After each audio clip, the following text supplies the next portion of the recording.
Olá, meus amigos, tudo bem com vocês? Sejam bem-vindos a mais uma aula do nosso livro Os Mensageiros, de André Luiz, psicografado por Chico Xavier. Hoje nós vamos estudar o capítulo 23, que se intitula Pesadelos. E antes de nós iniciarmos então esse capítulo, como de costume, vamos fazer a nossa oração. Eu convido a todos a fecharem os seus olhos. Vamos juntos elevar as nossas vibrações ao alto, a Jesus, pedindo nesse momento paz, harmonia, compreensão, pedindo para que essas lições que serão aprendidas no dia de hoje façam parte do nosso cotidiano, possam nos instruir, possam nos inspirar na nossa conduta diária. Que nós possamos também, com essas vibrações, contribuir para uma melhor psicosfera do nosso planeta, para uma melhor harmonia em nossos lares, com aquelas pessoas que nos rodeiam, e para que possamos no nosso dia a dia, seja em casa, no trabalho ou no convívio social, trazer um pouco de paz, de alegria para todos aqueles que nos cercam. Que tenhamos todos, então, uma boa aula. Muito bem, meus amigos. Esse capítulo 23, ele vai ser uma continuação da aula passada, do capítulo 22, que se intitulava Os que Dormem, e que foi ministrado pela Sandra.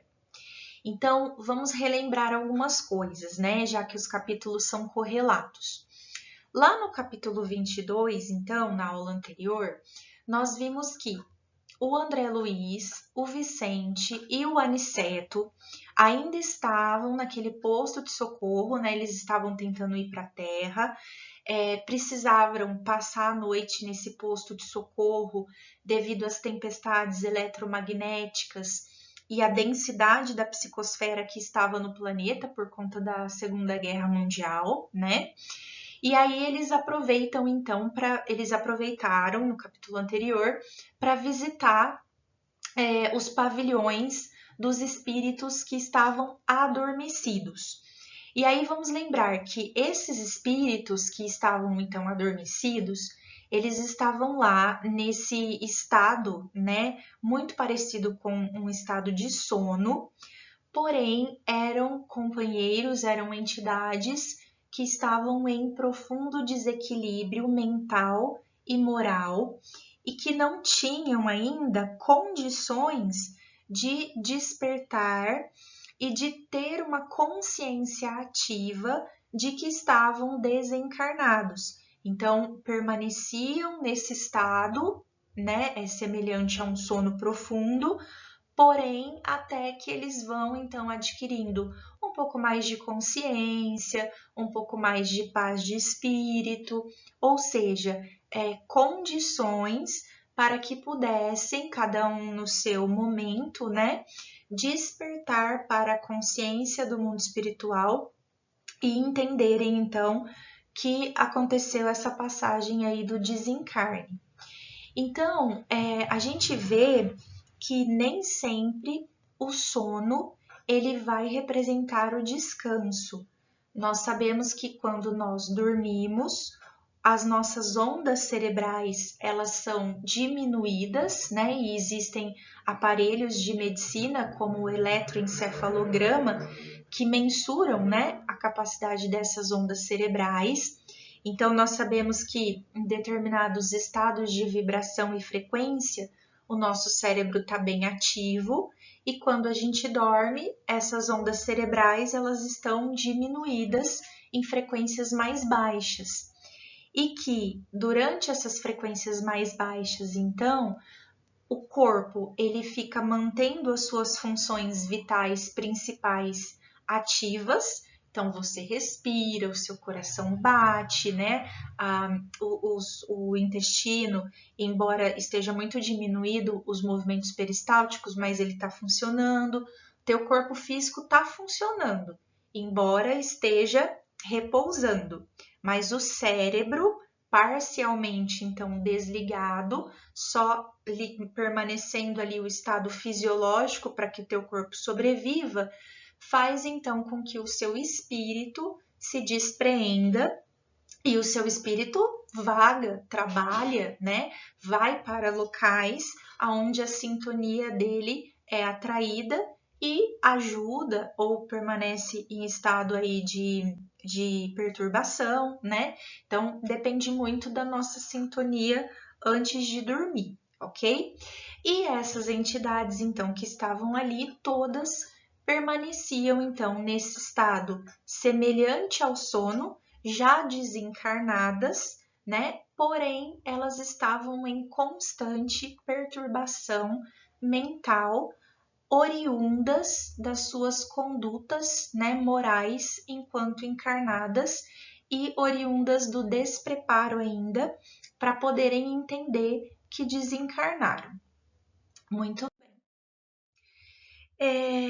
aí, Aniceto, né, começa a explicar que esses pesadelos, entre aspas, né, que essas entidades estavam tendo, porque estavam nesse estado de desequilíbrio, eles não são punições. Então, eles não estão ali num sono profundo, tendo pesadelos em cima de pesadelos para serem castigados.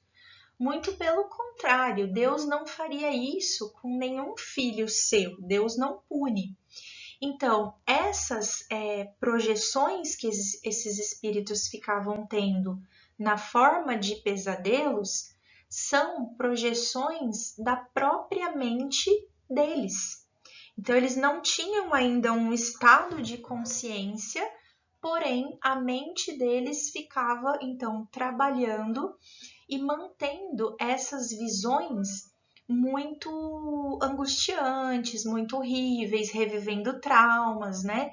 E principalmente, como Aniceto cita, eles estavam revivendo culpas não resolvidas, remorsos profundos, recordações traumáticas e conflitos morais persistentes. Então, todos esses irmãos que Aniceto chama de desventurados, né? São presas, olha só como ele diz aqui, de horríveis visões íntimas que eles mesmos causaram a si e não uma punição ou um castigo. Então, conosco aqui na Terra acontece a mesma coisa. Vamos pensar assim, num dia que você está tranquilo, está numa sintonia boa, num dia que você faz o seu preparo para dormir, que é ler um trechinho do Evangelho, né, uma leitura edificante ou de um outro livro que seja edificante, que você faz uma prece. Mesmo que você teve um dia às vezes conturbado, um dia angustiante, com esse preparo rotineiro, pode ser que você entre numa sintonia vibratória boa, sua mente eleve a vibração e você então consiga descansar tanto o seu corpo físico como o seu espírito, adentrar em ondas vibratórias mais salutares e dessa forma recarregar também as suas energias. E aí você acorda com uma sensação de bem-estar, você sonha que às vezes você visitou determinados lugares, que podem ser reais ou não, porque nem sempre o nosso consciente traduz, né, o que de fato aconteceu no desprendimento do sono. Então, às vezes você vai para um lugar, mas no seu consciente, a hora que você se lembra do sono, essa consciência ela é traduzida na forma de uma imagem, de uma figura, de uma sensação, né? Mas não às vezes em exatidão. E o contrário também é verdadeiro. Um dia que você está experimentando angústia, medo, raiva, ansiedade, né? Ou que você viu, né, um filme ou alguma notícia, alguma coisa muito pesada, e entrou nessa sintonia, o contrário também é verdadeiro. Então a gente dorme mal, sonha com coisas ruins, né? O inconsciente, na hora de vir para o consciente, traduz isso também na forma de experiências ruins e lembranças ruins. Então aqui na Terra a gente fica meio que oscilando, né? Dependendo da nossa carga mental e da nossa frequência vibracional diária. Porém, essas entidades que estavam lá estavam então nesse estado semelhante a um sono e vivenciando então essas perturbações contínuas, ou seja, pesadelos, né, oriundas da perturbação mental deles mesmos devido às ações que fizeram quando eram encarnados. E aí, Aniceto faz uma proposta para André Luiz e para Vicente. Então, como tanto André Luiz como Vicente foram médicos aqui na Terra e conheciam muito da questão anatômica, da questão fisiológica do corpo físico, Aniceto propõe então que eles aprofundem esse conhecimento que eles já tinham do corpo físico agora para o estado mental, né, dessas pessoas que estavam dormindo ali. E eles aceitam essa proposta. Então vamos olhar agora além do corpo físico, né? E aí então o André Luiz observa uma paciente que estava adormecida. Aniceto instrui o André Luiz a chegar bem perto dela, a esquecer tudo que tinha ao redor, para não prestar atenção em nada no que tinha ao redor, e se concentrar somente naquela mulher, né? Como se André Luiz agora não estivesse olhando para o exterior daquela mulher, porque ela estava desencarnada, mas ela tinha a forma, o perispírito dela, né? Então ele estava assim incitando André Luiz a olhar meio que para dentro daquele espírito. E André Luiz então começa a focar, vai esquecendo tudo que tem ao redor e começa então a colocar um foco específico nessa mulher. E ele começa então a visualizar como se fosse uma nuvem assim de fumaça, bem aqui na fronte, né? Bem aqui na testa dessa senhora. E ele consegue ver imagens da vida dessa senhora e perceber o drama que estava acontecendo ali, o que ela estava sonhando, ou melhor, qual era o pesadelo dela.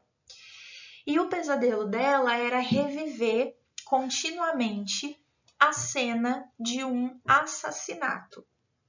Então, veja só, essa senhora tinha um marido que era leviano, que bebia, que atraía, né? E ela, por um amor doentio, não conseguia se desprender desse marido, não conseguiu aceitar, né, o que ele fazia e decidiu então, através dessa doença, né, que não é uma forma vibratória boa de se manifestar, mas ela decide então assassinar o marido. E aí ela coloca veneno então na bebida dele. Ele começa a perceber que ele tá ali passando mal, num estado de torpor, né? Suas funções físicas e cognitivas já começam a ficar alteradas. Ele suplica para ela que ela não faça isso, que ela não o mate, pede desculpas por tudo que ele fez, alega que ele é pai e que ele gostaria de ver os filhos crescendo, mas ela mesmo assim pega um martelo e termina então de assassiná-lo com essas marteladas. E aí o que ela faz? Ela pega o corpo dele, coloca em cima de um carrinho de mão, tipo uma carriola, né? Leva para a linha do trem e coloca o corpo dele assim com a cabeça no trilho do trem, né? E o corpo para fora, para a hora que o trem passar, o trem decapitar, né? Cortar a cabeça dele. Por que ela faz isso? Para ninguém reconhecer o corpo. Então a cabeça ficaria ali esmagada, né? O trem ia esmagar e depois o corpo seria abandonado ali. Na época não tinha DNA, não tinha perícia, né? Não tinha nada, então seria impossível o reconhecimento. E aí isso acontece. Quando isso acontece e ela tá voltando para casa, aparecem algumas pessoas ali, alguns marginais ali, e no capítulo não narra o que aconteceu, mas dá a entender que esses marginais assassinam essa senhora. Então veja bem, ela acabou de assassinar o marido, está se livrando do corpo do marido e é assassinada então por outros marginais que estavam ali no local. E aí, o que estava acontecendo então? Esse remorso dela por ter feito isso, por ter tirado uma vida e aí, consequentemente, logo em seguida ter perdido a própria vida, estava então se tornando uma imagem viciosa na mente dela. Ela estava dormindo e revivendo esse estado continuamente. E aí, então, nós tiramos de lição, né, dessa senhora que a consciência, ela registra e reflete todos os nossos atos. Lembrando que, se essa senhora tivesse sucesso no seu crime, ela poderia falar que o seu marido fugiu, o seu marido desapareceu, ela poderia enganar todas as pessoas ao seu redor, né, se fazendo ali de vítima, de viúva abandonada e etc. Porém, ao chegar no mundo espiritual, tudo é revelado e nós já falamos isso várias vezes. Então, pessoal, vamos tentar ser o mais verdadeiro que a gente puder aqui, porque lá os nossos pensamentos mais íntimos, as nossas intenções mais íntimas vão ficar estampadas ali para os espíritos, né, que têm já essa capacidade de melhor visão. E o André Luiz e o Vicente estavam fazendo exatamente isso, treinando então essa capacidade, né, de visualizar as intenções, as verdadeiras intenções e as verdadeiras histórias, né, dos amigos ali espirituais, que isso também é um treino. Então, a consciência de cada um de nós, ela sempre vai se refletir e vai registrar os nossos atos e vai vir para nos cobrar num momento ou em outro. E um ponto muito interessante desse capítulo é que, vejam só, essas pessoas, essa senhora, por exemplo, por mais que tenha então feito um crime horrível, porque ela pensou, se o meu marido não pode ser só meu, eu não vou me separar dele, ele não vai ser de mais ninguém, então eu vou matá-lo, né? Então entra aí os ciúmes, o amor doentio, etc.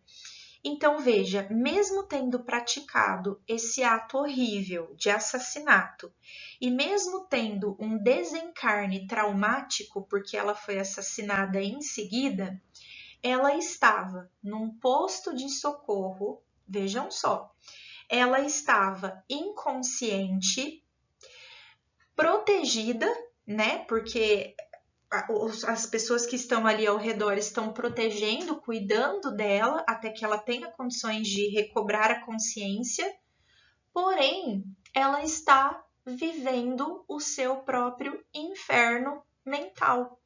Então, veja, quando a gente pensa em céu e inferno, nós pensamos muitas vezes em localizações, em geografia, seja dentro da terceira dimensão ou seja na quarta dimensão, por exemplo. Então, será que se eu morrer eu vou para o umbral denso? Eu vou para o umbral médio? Quer dizer, será que eu vou para qual lugar? Num sentido geográfico. Porém, veja só, o inferno ou o céu está, na verdade, dentro de cada um de nós. E nós podemos estar numa região, num hospital, num pronto atendimento, num posto de socorro, amparados e protegidos e vivendo o nosso próprio inferno.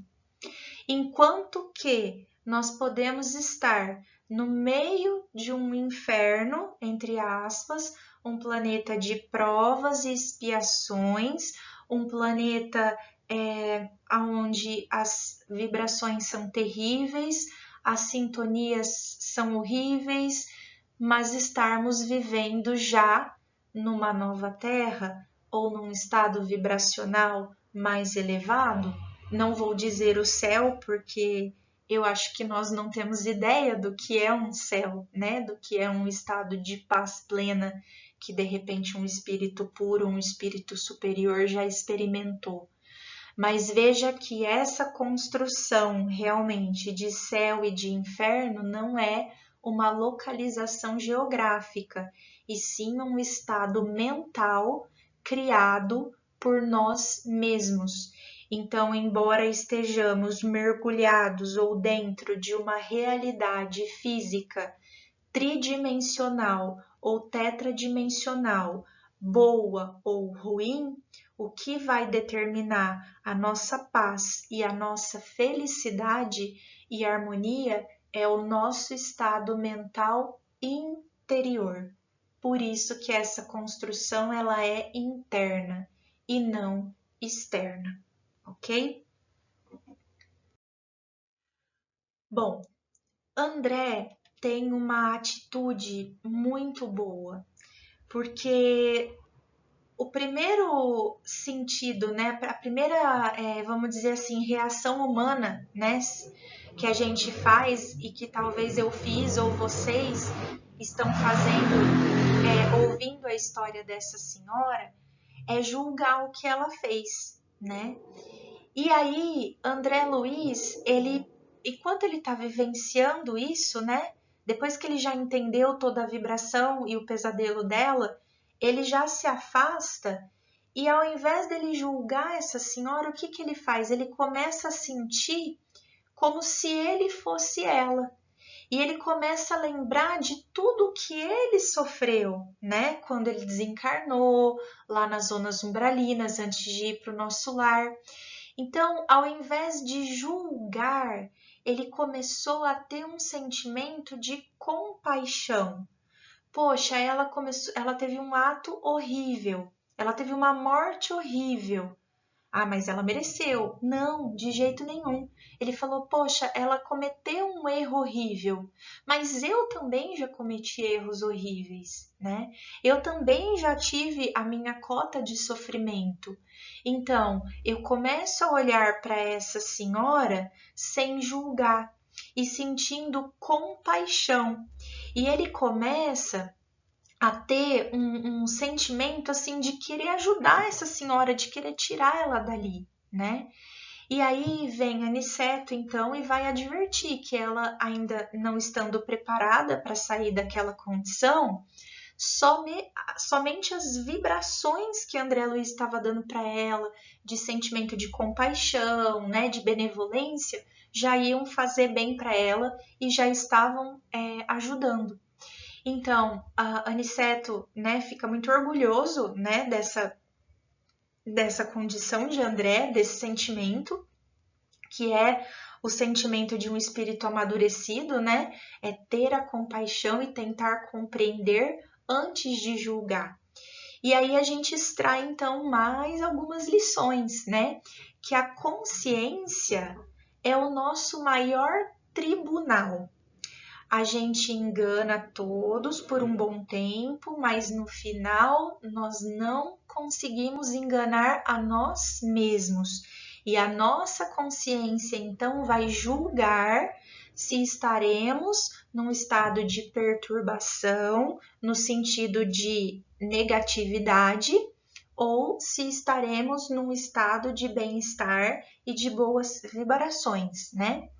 E que o nosso pensamento vai criar então essas realidades no plano espiritual. Como foi falado no slide anterior, não vamos nos preocupar com a localização geográfica de para onde nós iremos, porque iremos para a localização geográfica que o nosso pensamento criar dentro da nossa realidade mental, da nossa frequência vibratória. E o arrependimento sincero é sempre o primeiro passo para a nossa renovação. Então, essa senhora, apesar de ainda não estar arrependida do que fez, sinceramente, mantinha-se nesse estado de perturbação.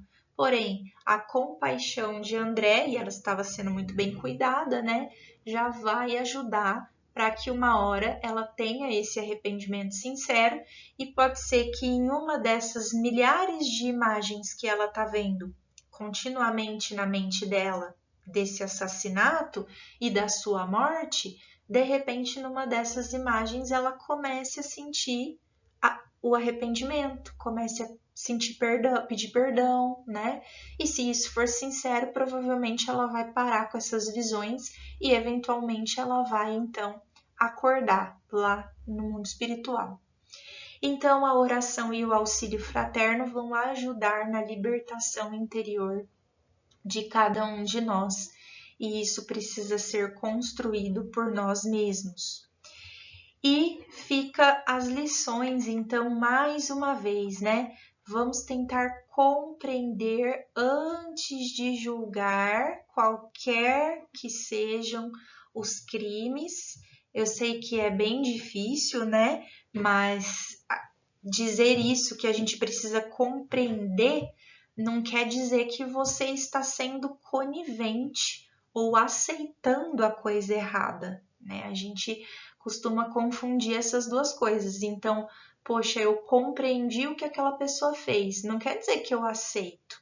Não quer dizer que eu concorde, entende? São duas coisas bem diferentes, mas que a gente costuma fazer essa confusão, né?